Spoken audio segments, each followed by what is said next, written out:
Hey everybody, it is time for some Facebook Live today. We can have Facebook Live, I suppose. That might have been yesterday, which was Sunday, but time for Facebook Live. And I wanted to talk with you about a very relevant topic that you may be dealing with here as it is a Monday today. The topic is disconnection. And the topic is how the heck do you get your project and how the heck do you get your team and your coworkers to be able to deliver and communicate on time, on schedule, and on budget. Not the easiest thing to do. So I'd like to talk with you about some of the fundamental ways to be able to lay the foundation where you can build a team and align your team, which is not an easy process, but it starts with connection. It starts with connection. And it just so happens that one of the things that I do is I actually help people connect. Why am I a good person to help people connect, you may ask? Well, it's because I've been very disconnected and made all the mistakes in the world just like everybody else out there. I've made the mistakes myself. And so, this is leadership for the rest of us. This is leadership and connection and communication for those of us that didn't automatically grow up with the silver spoon of leadership in our mouths. And I'm doing this from the outdoors today, and I have a special weapon. I have a special weapon in addition to communication. It is a bottle of Raid, and I am going to disconnect from this wasp over here that I am afraid of. So just wait a moment. Be gone, wasp! Get away! Be right back. Oh, there. All right, thank you so much. We're just keeping it real here. So I guess that may be lesson number one, that you don't want to connect with everything that rolls down the pike. I'm definitely trying to disconnect from that wasp who has just come back. Maybe I need to do this inside. But anyway, here are a few little connection principles that you will find very valuable unless you have permanently defeated misalignment with your team, with your project, and you just operate in a sphere where nothing is challenging for you and everything is perfectly aligned 100% of the time. Now, this all comes from a special best-selling book that I convene with John Maxwell's team, and I have done some mastermind groups on this book. It's a bestseller. It's called Everyone Communicates, Few Connect, and it's all about, hey, we're all out there doing the hard work of trying to communicate, but when everybody's communicating, nobody's connecting except the very few. So there are, fortunately, some very simple things that we can do that are not always easy, but they're simple. And whether it's easy or not depends on your situation and your willingness to do some of the things that will simplify your culture and your activities. So what are some of those things that we can do, Nathan? I'm just going to list out a few of these things. Well, the biggest issue with connecting with other people is you've got to find the common ground. You've got to find the areas of commonality. I mean, you think about it. If you're in straight commission sales, or if you're an influencer in the middle of an organization, you can go up and you have to influence down, you have to influence sideways, and you have no positional authority on three of those four directions, you're going to have to resonate with people. You're going to have to think in terms of when people help you out, how does it also help them out? And not just you, not just the organization, not just your organization, but them, their department, their organization. You've got to think about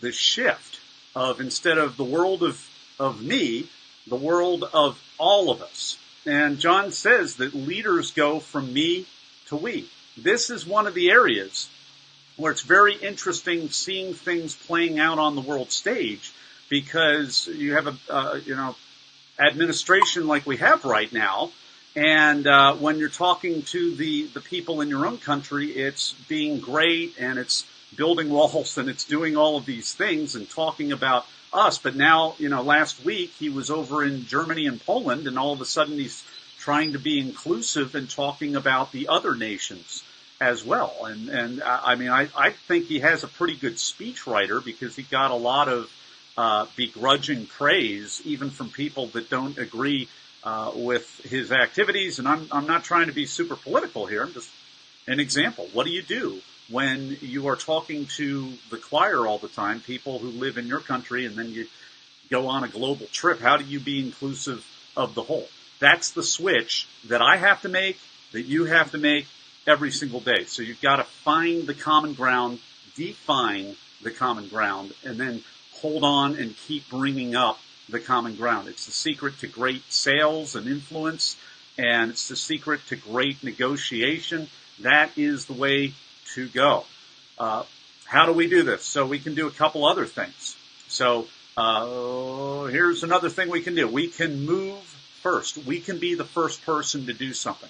My again, mentor John Maxwell, he says, always be the first to act. Be the first to help.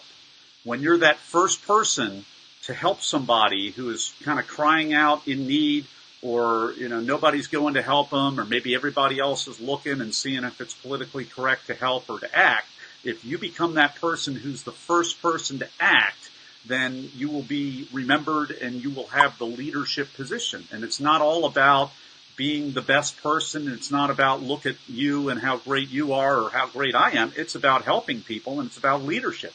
And it's about connecting.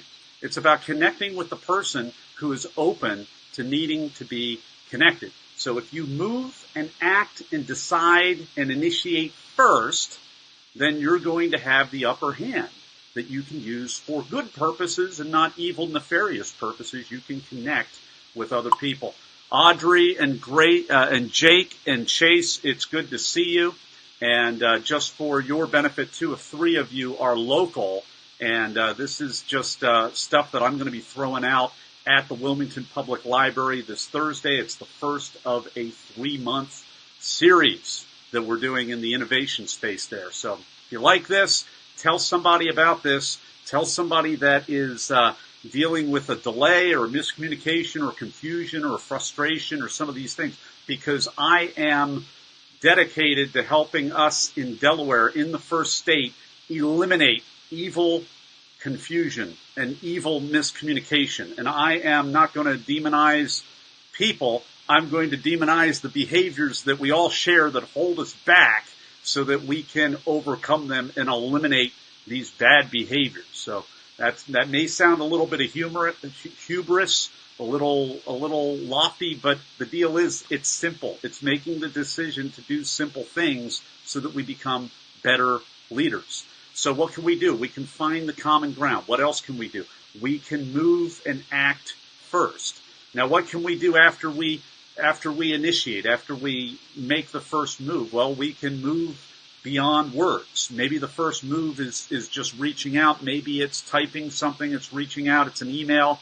Maybe it's even reaching up and picking up a phone, which we don't do anymore, and calling people up. Now, I've been moving beyond words because I'm curating a number of events right now that are absolutely spectacular, and I'm in the process of reaching out to some of the semifinalists for the Leadership Award that are right here in Delaware. I'm curating these events. I'm trying to be as high touch as I can be, but I'm moving beyond words because I'm actually planning things that will impact not just them and their organization and give them great publicity, but also possibly have an invitation-only event where other people can be included and we can all learn together this fall. And I'm very, very excited about it, but I'm moving beyond that, and I'm moving to making sure that the other parties know that we're scaling this thing up. Make sure that everybody is on a page with where this is going. So I'm moving beyond words, beyond that place, to let them know about the idea behind the event so that they can be all brought into speed. Now, 10 years ago, 5 years ago, 20 years ago, I probably would have just charged ahead and did what I wanted to do, and maybe alarmed and shocked people at the scale of what I had moved ahead in my mind without bringing everybody else up to speed. But I don't do that anymore because I want to connect and I want to stay connected and I want to build relationship with people. What can we do also? As well as, so we're going to connect on common ground. We're going to move first, and we're going to move beyond words. Another thing we're going to do that directly ties into what I was talking about immediately before with this larger event that I'm curating is I'm keeping it simple. Now, my brain is racing and disconnecting from even where I'm at right now and where other people may be at since I communicated with them. So I'm keeping and forcing myself to stay connected by keeping it simple. And that is an awareness issue for me that I have grown a little bit in. And I'm very much looking forward to bringing everyone up to speed and bringing everyone along. But I'm keeping it simple because if I'm not clear on it, then who else is going to be? Very important. And then finally, the fifth thing that we can do to stay connected is to create experiences that people are going to enjoy. We can experience things together that connect us. We can curate experiences just like our TEDx Wilmington team does right here in town. I mean, we're doing 10, 11, 12 events this year. And, Agit always puts together this amazing experience. Case in point, my first event, it was at a hospital. It was a medically themed TEDx event salon. And then afterwards, this was just amazing. We went to the Nemours estate and for the first time ever had a self-guided tour. We had wine tasting. It was an amazing experience. I mean, I'll tell you what, when you look on the wall and you say, hey, I've seen that picture before in the encyclopedia. Where can I get a copy of that? And you think to yourself, because it's in a museum and there's like gold trim everywhere, and you realize that's not a poster, that's the original. Pretty cool. That's an experience that everybody enjoys. I certainly enjoyed it enough to connect to the team and to volunteer a lot of my time. And, actually connected to about 35 different future presenters this weekend because I reviewed all of their visuals to help them connect with the audience even more. So it's really important to create an experience that everybody enjoys. That's what I'm in the process of doing on multiple levels. I'm serving other people that do a great job of that. I'm initiating my own, becoming more known for that and impacting people. That's something that I realized a year ago when I bought tickets to someone else's event. I've done this multiple times. I did this for our Live to Lead event up in Lancaster with nearly 1,000 people there last year. I bought extra tickets, invited other people to come to another person's event that wasn't even my own for the sake of connecting. I did that as a sponsor of TEDx Wilmington when we had our youth initiative. I sponsored it for our Youth Max Global Youth Initiative and got extra tickets because I sponsored in part that event, and I gave extra tickets out to other friends of mine and colleagues of mine and people that I knew, even donated a few to some of the partnering organizations right there. And it was amazing because a lot of different people benefited from that. So what can you do to curate experiences that everyone enjoys and grows and connects with one another? What can you do? Maybe you're saying to me right now, Nathan, I don't have a budget for that. I don't do giant business simulcasts like you and your coach friends do. Nathan, that sounds like I don't live in a town where we have a TEDx event. Well, you know what? You can do something very, very simple that I'm going to give you a little story about my neighbor, that brand new neighbors to us. And this is something I don't even know Rachel's age, but my neighbor Rachel, who lives about halfway around the neighborhood here, decided to fundraise money for a former teammate on her swim team who unfortunately had a rare disease and died from this form of cancer. And so what Rachel does is she doesn't maybe know what I see that she did, but what Rachel actually did for me, for my wife, for her parents, for the people that the money is going to go to help. She had a lemonade stand. I mean, it was kind of like right out of a Norman Rockwell thing. My wife and I and my dog walking around the neighborhood. Actually, we saw it on our neighborhood Facebook group that somebody was raising money for cancer, against cancer. And they were new neighbors, and I thought, not only do I get to help out a great cause, not only do I get to encourage a little girl who did not seem to be the most extroverted. She wasn't super introverted either. She was just completely appropriate. She was actually quite, appropriately outgoing and told us the whole thing and asked us for a donation. And I was more than happy to do it. But what it really did is little Rachel curated an experience that actually allowed me to connect with my wife even more by doing something good on a Sunday, which is always a great day for doing good things, as well as the other 6 days. What did she also do? She allowed her parents to connect with my wife and myself. And in modern day America, with our nice little fancy houses and gated communities, I don't live in a gated community, but you can see nice brick wall to my house here. We don't get to interact very much. So socially, we are very poor. We are actually first world socially poor because we don't act neighborly anymore, because we've become disconnected.